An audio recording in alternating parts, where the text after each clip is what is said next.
তো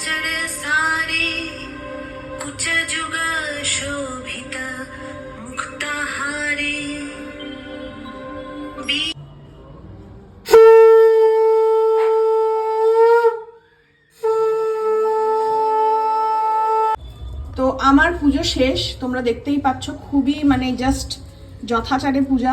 তো মাকে এখানে সাজিয়েছি, আর আমি কখনো কাটা ফল দিই না, আমি গোটা ফল সাজিয়ে দিয়েছি 7 রকম, মিষ্টি, জল। আর আমি সরস্বতীর মন্ত্র পড়ে দিয়েছি, তাই তো? আর এই দেখে বাড়ি দেখেছে, একটা প্রসাদ তুই পাবি না, আমি বলে দিলাম।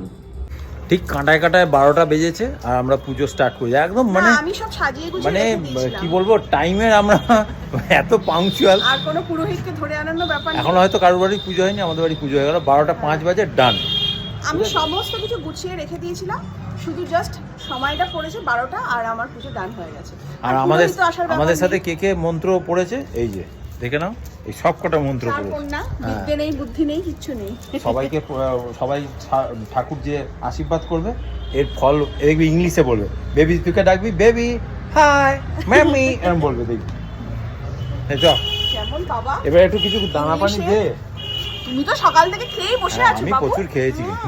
লজ্জা শরম কিচ্ছু নেই, দুখানা ডিম সাটিয়েছে, রুটি ভুয়ে সবকিছু খাওয়া হয়ে গেছে, আবার কিছু খেতে দে, লজ্জা করে না তো?